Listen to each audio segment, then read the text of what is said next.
Hello दोस्तों, मेरा नाम अरबाज है और आपका मेरा चैनल पर स्वागत है नीट सॉल्यूशन क्लासेस में। आज हम शीत युद्ध दौर का थर्ड पार्ट पढ़ेंगे। पहले पार्ट में हमने पढ़ा शीत युद्ध क्या है और दूसरे पार्ट में हमने पढ़ा क्यूबा मिसाइल संकट के बारे में और गुट निरपेक्ष आंदोलन के बारे में। तो चलिए, जिसने फर्स्ट और सेकंड वीडियो नहीं देखी है वो जाके देख लेना, इसके सेकंड और फर्स्ट पार्ट दोनों। चलो आज हम पढ़ते हैं थर्ड पार्ट। आज हम इसके अंदर पढ़ेंगे कि शीत युद्ध के कारण क्या थे और शीत युद्ध के परिणाम। तो चलो हम सबसे पहले पढ़ते हैं शीत युद्ध के कारण। चलिए अब हम बताते हैं आपको शीत युद्ध के कारण। तो शीत युद्ध के कारण में हम सबसे पहले लेंगे ऐतिहासिक कारण। ऐतिहासिक कारण से आप सोच रहे हो कि क्या ऐतिहासिक, मतलब तो आप समझ गए होंगे इतिहास। तो हम थोड़ा दूर पहले जाते हैं, जब सोवियत संघ नहीं बना था, जब सोवियत संघ रूस कहलाता था पहले भी, जिसे 1917 में बोल्शेविक क्रांति हुई थी, जिसे हम कहते हैं रूसी क्रांति। आपने सुना होगा, आपने पढ़ा भी होगा।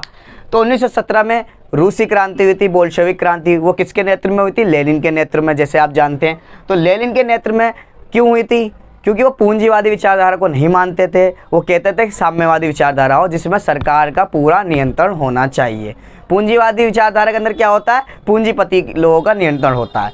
तो इसी चीज़ का उन्होंने विरोध किया और उसके 3 साल बाद 1920 में ये क्रांति समाप्त हुई और 1921 में सोवियत संघ बन गया। और वो भी कितने देशों के साथ? 15 गणराज्य देशों के साथ मिलके सोवियत संघ बन गया। तो ऐतिहासिक कारण में मैंने ऐतिहासिक चीज़ आपको बता दी। इससे आपको पता चल रहा होगा कि वो पूंजीवादी विचारधारा को पहले से ही नहीं मानते थे, परंतु वो मित्र राष्ट्र के अंदर थे द्वितीय विश्व युद्ध के अंदर, जैसे मैंने आपको पहले बता रखा है। तो मित्र राष्ट्र के अंदर द्वितीय विश्व में थे, लेकिन वो सामने नहीं आते थे कि पूंजीवादी विचारधारा गलत है या साम्यवादी विचारधारा गलत है, परंतु द्वितीय विश्व युद्ध की समाप्ति के बाद ही वो सामने आ गया उत्पन्न की हम पूंजीवादी विचारधारा को नहीं मानते, ये बेकार विचारधारा है और साम्यवादी विचारधारा बहुत अच्छी है। तो ये था ऐतिहासिक कारण। आपको समझ में आ गया होगा ऐतिहासिक कारण क्यों कहा जाता है। तो सबसे पहला पॉइंट हम ऐतिहासिक कारण लेते हैं। फिर आता है ट्रूमैन का सिद्धांत। ट्रूमैन का सिद्धांत अमेरिका ने बनाया था। वो ये कह रहे थे जो सोवियत संघ से प्रभाव होकर जो भयभीत हो रहे थे जो देश, उनको अपने सिद्धांतों में जोड़ना और उनका विकास करना, ये था ट्रूमैन सिद्धांत। इससे ये हो रहा था कि सोवियत संघ को बुरा कहा जा रहा था और ये इनका सिद्धांत था कि कैसे हम सारे देशों को अपने पूंजीवादी देशों में सम्मिलित कर लें। ये था ट्रूमैन सिद्धांत। फिर आता है मार्शल योजना।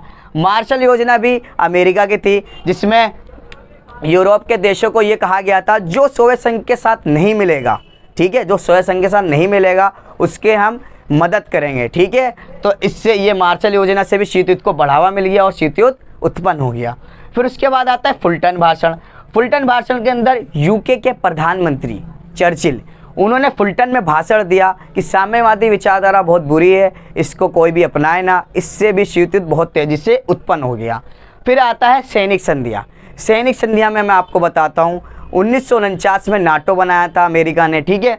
तो उसी 6 साल बाद सोवियत संघ ने वार्सा पैक्ट मतलब वार्सा संधियाँ बनाई थी 1955 में।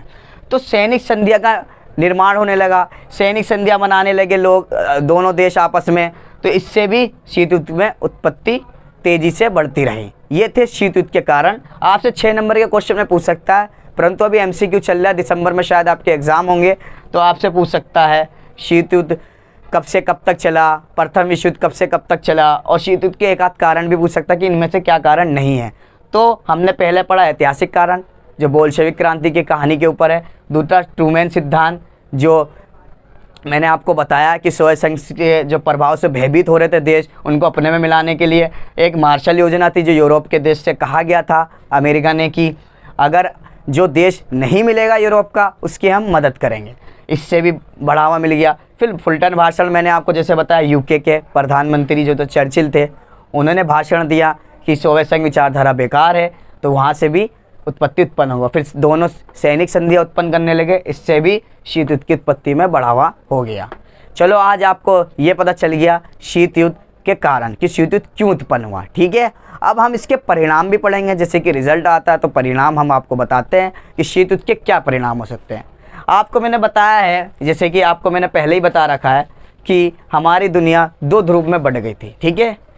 जो पहली दुनिया थी वो थी अमेरिका, दूसरी दुनिया कौन सी थी? सोवियत संघ, ठीक है। तो 2 ध्रुवीयता का उदय हो गया। 1945 के बाद 2 ध्रुव उत्पन्न हो गए, ठीक है, एक पूंजीवादी और एक साम्यवादी विचारधारा, ठीक है। अब उसके बाद गुट निरपेक्ष का भी उदय हुआ, जैसे कि मैंने आपको पिछले पार्ट में पढ़ाया था, और जिसने पिछला पार्ट नहीं देखा वो जाके देख लीजिए और समझ में आएगा। तो गुटनिरपेक्ष का भी उदय हो गया कि वो चाहते थे जो देश 1945 के बाद आज़ाद हुए थे, ठीक है, तो भाई उनके सामने एक चुनौती आ गई उत्पन्न कि भाई अगर मैं साम्यवादी विचारधारा को अपनाऊंगा तो भाई पूंजीवादी विचारधारा के सामने बुरा हो जाऊंगा, गलत हो जाऊंगा, तो मैं इनसे मदद नहीं ले पाऊंगा। तो उन्होंने अलग गुट अपनाया, जैसे कि भारत, घाना, इंडोनेशिया, मिस्र के देश थे, ठीक है। उसके बाद ये दोनों देश, तीसरा पॉइंट हम लेते हैं, ये दोनों देश शस्त्रों की होड़ में लग गए कि भाई तू परमाणु बम बना रहा तो इससे बड़े मैं परमाणु बम बनाऊंगा, ठीक है।